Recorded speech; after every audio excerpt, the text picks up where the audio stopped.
Talked about building habits here in training camp that could sustain you through adversity and when things go sideways. Can you give us an example of what are the habits you are trying to build and have been building here? Yeah, like we talked about, I think a couple of days ago, just in all four phases of the game. So whether it is our offensive transition or organizing our offense, how we want to move, which positions to fill, because it's like when we talk about habits, we want to take as little bandwidth as possible with the mind, so it can be used on decision making and playing instead of searching for where do I need to be, for example, on the court, or habits that have to do with our pick and roll defense or our transition defense. How do we want so that everybody's on the same page and everybody knows what their job is? When it comes to getting to the decision of figuring out a starting five, what are the key things that you're looking for, that you're trying to assess and determine who are those players going to be? Well, just that having lineups that make sense. So it's like starters are one thing, but really it's more about the whole 48 minutes that we have a flow of lineups that can sustain our intensity and our execution. And like I think yesterday was the question, that we have the right balance of, let's say, on-ball creation and then length on defense, rebounding, these different components. I would say that's more important to me than who are specifically the starters. We've talked a lot about offensive strategy, but defensively, I think in Europe especially, tagging up was something that you guys did a lot. What makes that effective, and is that something that you would consider going to this year as a strategy? Yeah, I mean, we tagged up. We were one of the rare teams, I think, in Europe who were consistently top three in offensive rebounding and defensive transition. So I think the misconception about the tagging up conceptually is that it's an offensive rebounding system, but it's a defensive transition system, and the rebounds are a byproduct of that. And we saw that also last year when we had pretty good success on the offensive. And it's a very intense way to do it. It's a very collective way to do it, and it's very hard to do it. So, but we were able to do it in Europe for several years. Does that fit with having a player like Zach Edey? I'm sure there might be certain nuances to that, when you have somebody that can rebound offensively the way he does. Yeah, I mean, you can nuance the things that are like, it's just a name for a concept. And last year we saw, I think, plus 10%-ish offensive rebounding with Zach on the floor, while doing pretty much the same thing. So it's actually those great individual rebounders seem to supercharge that system, and they benefit from the system just as much as the system benefits from them. So you did do that a lot last year? Yeah. What was the big difference between day one and last day of camp? Just we did a more volume overall in the whole practice. So in the first day you're introducing a lot, so we have certain metrics, and the volume and the intensity doesn't rise up so high because the players are still kind of in search mode. They're having to think a lot.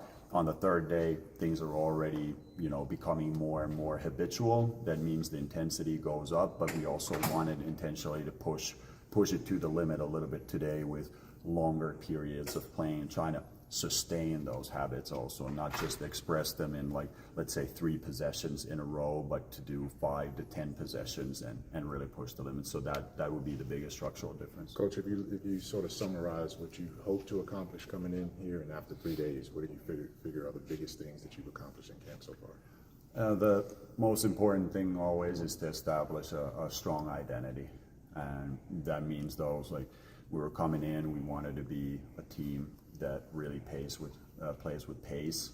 We were able to do this. Want to be a team that puts the team first and has very high level of organization on the court. We were able to do this, in the practices, and then a team that is, outworking the opponents.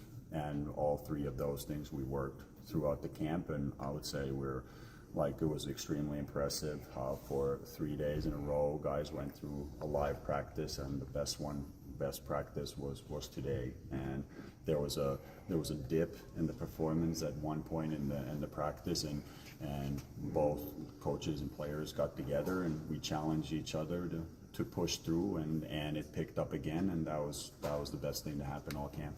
Time for a couple more. What are your thoughts on the proposed NBA Europe League that Adam Silver seems to be pushing for in a couple years? I don't know anything about the structure, so I can't really get into the specifics. I know, having been in that, it's somewhat of a, you know,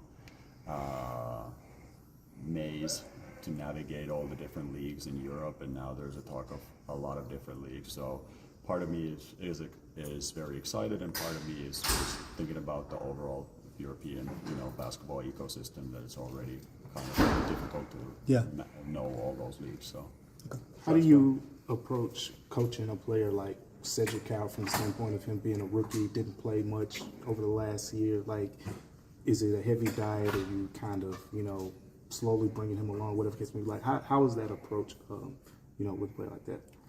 I don't really see it as any different than with any other player. You try to find the right balance of giving them, you know, pertinent information, what they need to know in order to compete better. And with him, it's more about he obviously hasn't played in, you know, live games in a long time. So us trying to figure out what his professional role is, and that was one of the things that intrigued us about Cedric, is that he has several different pathways. You know, he could end up being a great 3-and-D player. He could end up being a on-ball wing. He could end up being a great protection defender, a secondary rim protector, or a nail defender. So he has a lot of those different pathways available, and just the way he approaches every day, there's like visible development with him every day, and you kind of expect it with his background, having been injured, that he's gonna, you know, improve, but he